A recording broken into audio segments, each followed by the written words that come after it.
হয়, আমি ইতিমধ্যে দেখুৱাই গৈছোঁ সোণাপুৰৰ যি সমাধিস্থলীৰ যি পৰিৱেশ, আৰু মই বৰ্তমান যি এতিয়াও সেই পৰিৱেশেই দেখুৱাবৰ কাৰণে আচলতে চেষ্টা কৰিছোঁ যে কিমান ভাল পালে এগৰাকী মানুহক প্ৰাণৰ পৰা ভাল পালে এনেধৰণে জনসমুদ্ৰত পৰিণত হয় সেই সমাধিস্থলী। মই ভিডিঅ' জাৰ্নেলিষ্টক সেই দৃশ্য দেখুৱাবৰ কাৰণে অনুৰোধ কৰিছোঁ। সোণাপুৰৰ যি সমাধিস্থলী, সেই সমাধিস্থলীত আমি যদি চাওঁ লোকে লোকাৰণ্য পৰিৱেশ, কি আচলতে সমাধিস্থলী বা সমাধিস্থলীৰ ওচৰ পাৰৰ যি এটা যি অঞ্চল, সেই অঞ্চললৈকে কিন্তু বিস্তৃত হৈ পৰিছে জনসমুদ্ৰ।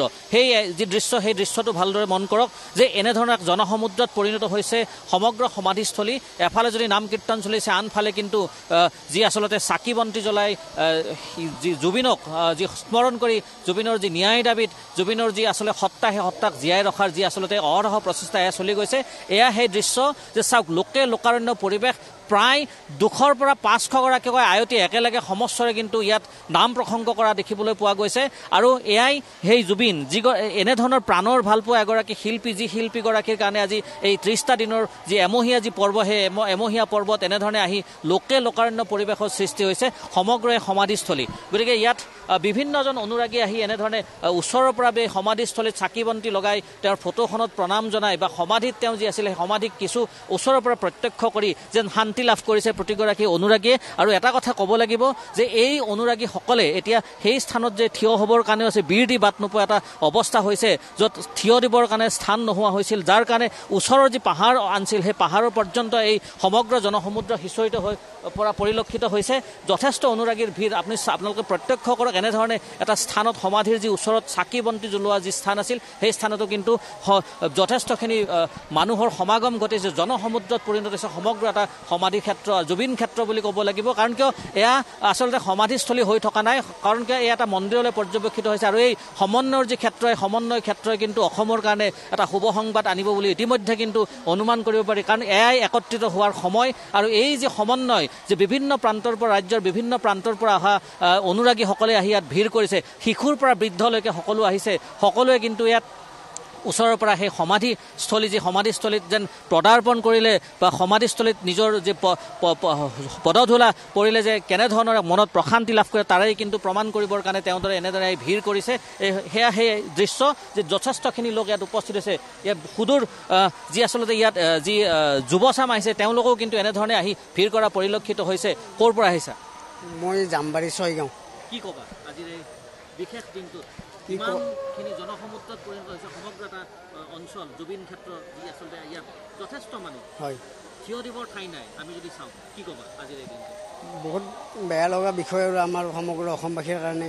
হিয়াৰ আমঠু আমাৰ জুবিন দা, তেখেতৰ দৰে মানুহটো আমি অসমীয়া আৰু 1000 বছৰ গুচি গ'লেও নাপাম আমি। আজিৰ এই স্মৰণৰ দিনটোত তেওঁৰ কাৰণে কিবা তোমালোকৰ ফালৰ পৰা দিব খোজা নে? কিবা তেওঁৰ যিটো মায়াবিনী গীত বা যি প্ৰাৰ্থনা হিচাপে ইতিমধ্যে পৰিগণিত হৈছে, সেইটো যদি অকণমান আমি আওৰাব পাৰোঁ। হয়, নিশ্চয়। মায়াবিনী ৰাতিৰ বুকুত দেখা পালো তোমাৰ ছবি, ধৰা দিলা গোপনে আহি হিয়াৰ কোণত, তুমি যে মোৰ শুকান বনত নিয়ৰে চেঁচা দুপাল নামি অহা ৰ'দৰে নয় মোৰ দেহত প্ৰতিপুৱা, ধুমুহাৰ সতে মোৰ বহু যুগৰে নাচোন, এন্ধাৰো সঁচা মোৰ বহু জোনৰে আপোন, নিজান প্ৰাণ মোৰ শেষ ভাবো তোমাৰ বুকুত, মায়াবিনী ৰাতিৰ বুকুত দেখা পালো তোমাৰ ছবি, ধৰা দিলা গোপনে আহি হিয়াৰ কোণত। ধন্যবাদ। জয় জুবিন দা, জয় জুবিন দা, জয় জুবিন দা, জয় জুবিন দা, জুবিন দা, জয় জুবিন দা, জয় জুবিন দা। হয়, একচুৱেলি জুবিনৰ বিষয়নো ক'বলগীয়া একো নাই। আজি এমাহ হ'ল তেখেতৰ সত্যটো ওলাব নোৱাৰিলে। মই এটাই কথা কৈছোঁ, মই নলবাৰীৰ পৰা আহিছোঁ। সত্যটো এতিয়ালৈ তাৰমানে আমাৰ মুখ্যমন্ত্ৰী ছাৰে বুলিয়ে ক'লোঁ মই, কাৰণ ডাঙৰক সদায় সন্মান কৰিব লাগে। গতিকে ছাৰে এতিয়ালৈ তাৰমানে সত্যটো উলিয়াব পৰা নাই। গতিকে এইটোৱে দুখত। কিন্তু তেখেতে এইটো দেখা নাই জানো? ইমানখিনি ৰাইজে আহিছে, ইমানখিনি সকলোৱে তাৰমানে স্বয়ং ঈশ্বৰ কলিত কৃষ্ণ বুলি পেলাই সত্যত ৰাম আছিল। গতিকে তেনেকুৱাই যুগে যুগে এতিয়া বৰ্তমান এই কলিত জুবিনক আমি কৃষ্ণ বুলি পেলাই আমি সকলোৱে তাৰমানে আশীৰ্বাদ দিয়া গৈছে। আকৌ জুবিন মৰা নাই বুলি সকলোৱে তাৰমানে এনেকুৱা স্মৃতি হিচাপত ৰাখিব।